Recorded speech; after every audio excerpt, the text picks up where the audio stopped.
ఇప్పుడు అన్నదానానికి వెళ్ళాలంటే ఇప్పుడు నాకు తెలియదు, ఇప్పుడు ఇక్కడ ఇలా నొక్కితే కనుక మనం ఎక్కడైతే ఉన్నామో అక్కడ ప్లేస్ నుంచి అన్నదానం చూపించేస్తాం. అలా మొత్తం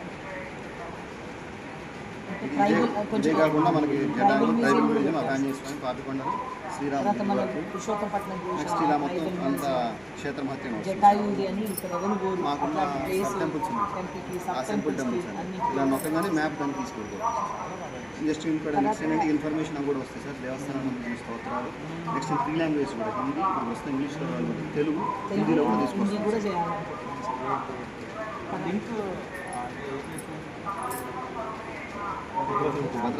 అంటే ఇంకా సెర్చ్లకు రాలేదు సార్. మొన్ననే మంచి రోజుని మేము ప్రారంభించుకొని శ్రీరామనవమికి అయితే వాళ్ళకి అందుబాటులో తీసుకురావాలి, కనీసం అట్లీస్ట్ ఎక్కడికి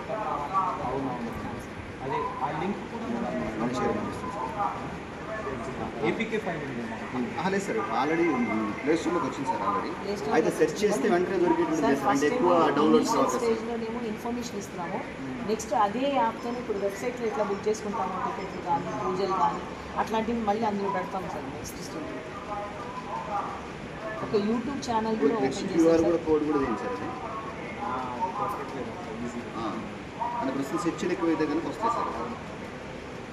రీసెంట్లీ అది మెల్లమెల్లగా ఫేమస్ అయితే అది వచ్చేస్తుంది. తర్వాత ఈ శ్రీరామనవమికి సంబంధించి ఎఫ్ఎం రేడియోలో భద్రాచలం టెంపుల్ ఇది సార్ రైట్ సార్. శ్రీరామనవమికి సంబంధించి ఎఫ్ఎం రేడియోలో కూడా చూపిస్తున్నాను సార్. ఆల్రెడీ ఆమెకు పంపించాను.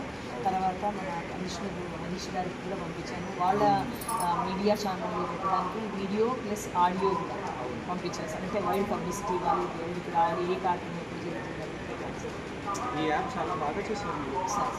ఇప్పుడు అదొకటే కదా సార్, డిస్టిలేషన్ అన్నీ చేశారు కదా. ప్రోటోకాల్ డిస్టిలేషన్, అన్నదానం డిస్టిలేషన్, వస్త్రాలు డిస్టిలేషన్ చేశారు. వాటిని